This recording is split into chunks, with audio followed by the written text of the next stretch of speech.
Guy Mathias, good morning. Good morning, David. How are you? I'm fine, thank you. Thank you for making time for our conversation today. You're more than welcome. I'm looking forward very much to discussing the various roles you've played over many years within the security industry. That includes the Pharmaceutical Industry Security Forum. Indeed. Where you were chairman for, I believe, 4.5 years. Yes, indeed. Your role as a board director of the UK Security Institute. And your current role, which is as a senior security and group security risk advisor for Suntory and Lucozade Group here in the UK. Absolutely. Would you like to introduce very briefly yourself and just tell us some of the things you're involved in at the moment? Well, at the moment, David, my responsibilities, I think, in the modern world of risk and security are many. So in the portfolio, obviously risk, with its plethora of responsibilities based around identifying emerging risks, running a risk register, ensuring that we have the appropriate governance control measures in for compliance as to how we deal with emerging risk and threat to the Suntory Group and to the Lucozade Ribena part of the business. Fundamentally for us, it's a question of trying to assess perhaps the top 50 and then working through on a running and ascending or descending scale. Top 50 risks, are we talking Top 50 risks that are emerging throughout the industry sectors, for our particular industry sector, but also the obvious ones. So it wouldn't come as any surprise at the moment to inform you that we're paying close attention to Brexit. We're paying close attention to events on the other side of the Atlantic and indeed within Europe generally in terms of any geopolitical aspects as well. So it's those sort of global geopolitical risks, domestic risk in terms of how the exit from the European Union could affect us. And then it's looking at the other things that perhaps are specific to our particular brand. We're very brand-driven, very brand-led. And also to look at the picture in the bigger sphere, because we are a Japanese-led organisation with a presence globally across the world. Well, that certainly gives us plenty to talk about. So just to pick up on a few things there. First of all, your brand. You have global brands which are recognisable all over the world. Very much so, yes. They are fantastic brands, amazing brands, tremendous history and a tremendous positivity in the marketplace, and incredibly iconic brands. So we have our Lucozade in all of its various guises. We have our Ribena, we have our Orangina, we have our whiskies, and we have our spirit division and associations around the whole concept of water. So very diverse, eclectic, massive range of fantastic brands. So that's on a daily level. So somebody goes, anybody watching this video anywhere in the world would have probably seen one of your brands this morning, and quite possibly their children would have drunk their brands sometimes this week, which is a very nice thing for you to have. On the other hand, I imagine it puts a lot of pressure on, because you have things like quality control, reputation management, a global culture which creates an overarching framework within which all of those activities can take place under one umbrella. Absolutely. And I think that is the challenge for us, because these strong and amazing brands are very much there across the globe. And I think it's to understand that risk profile for them.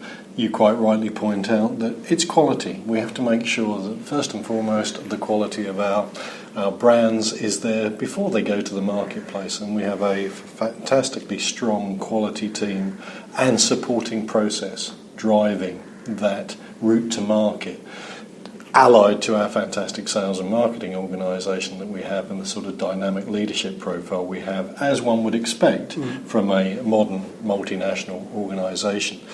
But it's to understand those images we have to portray, and also that brand reputation, and to protect issues that could compromise that, whether it be anything to do with product recall, or, God forbid, product contamination, or any threat to those global brands that are out there. So we want that consumer out there to have a great experience.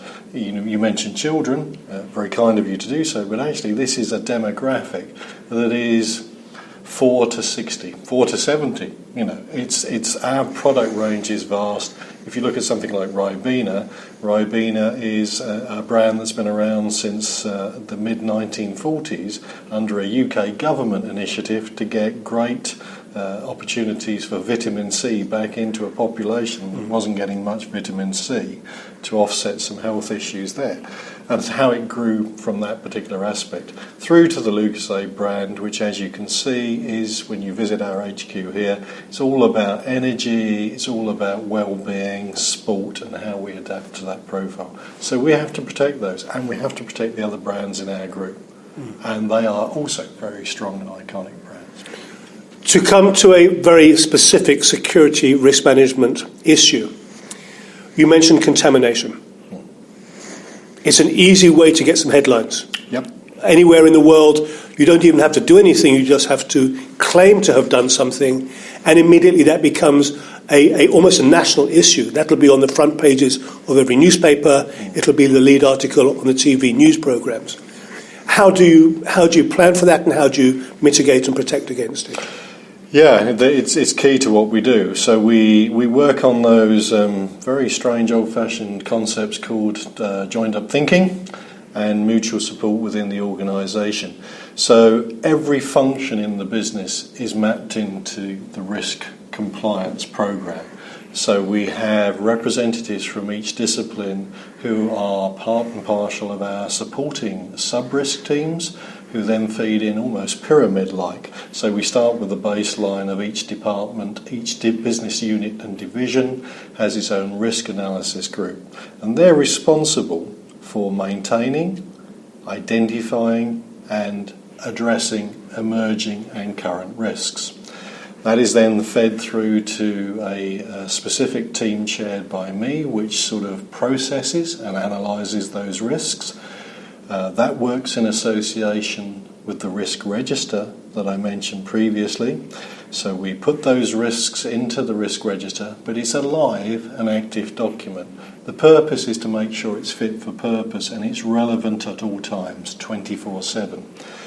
And then we have a representative body as we move up the pyramid of governance with regards to how we look at assessing those risks as we move up the chain. So there is a risk management committee, and that comprises key specialists from within the business who are influencers and enablers to ensure that we maintain risk as a key component of what we do in the business. And it's a key business strategy. And it's my thanks to the board of directors and the great work of the General Counsel that we've been able to get this positioned at that particular level. I think it's interesting what you say, because speaking to most people who are working within a corporate environment at the strategic and almost conceptual level that you are, is to get support from the wider community of senior stakeholders. And very much so. And that they understand the value of it, but also that you can play a part at that level as an equal with them at that level of the organisation. How much of an issue has that been for you within this organisation? It's been great to come into an egalitarian organisation that listens, more importantly affords time and opportunity to not just listen to me, that one would hope is important, but actually it's about listening with other people. The experts, I have to listen about risk to the experts who are in my quality control group, my legal group, my sales, my marketing, my supply chain. They're the experts in what they do. I just try and act as a mere enabler and facilitator to deal with those issues when they come through. The fact that you've got the ear, very much so, of the E-suite, the C-suite, whatever you want to call it, is tremendous. And the fact that that's mapped through the sort of process with Lucozade Ribena into the European group and across on a global basis to Japan. And those levels of support are to be applauded. As a Japanese somebody working within what is a Japanese organisation, do you feel that on a daily level? Does that have an impact? If somebody was around here, would they know that this is a Japanese organisation in its culture, on its management systems, or its processes? I think very much so, yes. I mean, we have an ethos that runs throughout the Western side, or perhaps the non-Japanese side, but it emanates strongly from those principles of the founding fathers in Japan. So our corporate term, very much used around a one-team ethos, is yata minahare, go for it. And the whole concept, it's three words, but boy are they such good words, because everything you do is go for it. And I think it exemplifies the Japanese mindset, at a national level as well as at an industrial level, but it's transferred and landed very successfully within the Lucasade Ribena group. So, I'm driven every day by that factor, and I've got people supporting me because they have those great elements. They have passion, they have agility, they have a one-team ethos. It's all about that ability to focus and to support. I could not do my job here and wouldn't enjoy my job here at this relatively late stage of my life and my career if I didn't feel I had that support. Okay, so we've spoken about some of the practical operational management, reputational, brand image, protecting the brand. Let's just go back to something else you said about things like Brexit and the situation under the new regime in the United States, where obviously things that are being said within the presidency is actually affecting people across the world who are trying to run global operations. That is not a role you would traditionally associate with somebody who comes from a security and risk management background. So my two questions are, first of all, how comfortable are you playing that role, and do you feel that you have the traditional capabilities? Do they cross into those roles and responsibilities? And secondly, how far out are you looking? What is your horizon, watching scope? How far away are you looking in terms of time in trying to predict what the world might look like in 6 months or a year or 2 years' time? Great questions. To address the first question, I think we are... I was at a function at the House of Lords Wednesday, and the conversation topic pre-dinner, pre-focus for why we were there, was very much based around what unprecedented times we live in, and the old, not so old thing that's now being advanced about, if you were a betting man, which of course I'm not, David, but if you'd have had an accumulator bet on the fact that Leicester City were going to win the English Premier Football League, that Theresa May would be our second female Prime Minister in the UK, that we would have triggered a situation whereby the UK chose to begin the process of withdrawing from the European Union and community, and we have Mr. Trump in the White House, would have brought you very, very good odds at probably several thousand to one. So, as I said, it is unprecedented, unparalleled times that we live in. How does that make me equipped to deal with that? Great question, going back to the question. I don't know. I like to think that one would assume that there is some benefit in terms of maturity of years, but a mature personality doesn't always inspire necessary knowledge or confidence. I think it perhaps equips you in terms of how you approach things, because you have had to witness decades of other change in different ways, but I still hold to my concept around being unprecedented. And I think it's a question of being very adept at learning to deal with the situation. And all those buzzwords that come out, it's mobility, it's agility, and it's not resting on your laurels. We are in an incredibly fast-changing society. I'm part of the food and drink industry, which is incredibly fast-changing and challenging. And we very much have to be enabling ourselves and equipping ourselves to deal with those issues. But it comes back to the point I made earlier. It is relying on the experts and the professionalism you have within your organisation to support the process and to ensure that I have some sort of role or function that primarily is to enable, to nag, to chase, if needed, and to try and facilitate the opportunity that we're as prepared as we can be. I think that then leads in, if I'm correct, in the second part of your question, which is how do we do the futurology piece as well, which is a subject that's sort of quite fascinating to me outside of the day job now, because I realise that there's a burgeoning industry in futurologists and futurology. It is that horizon scanning that we all take part in.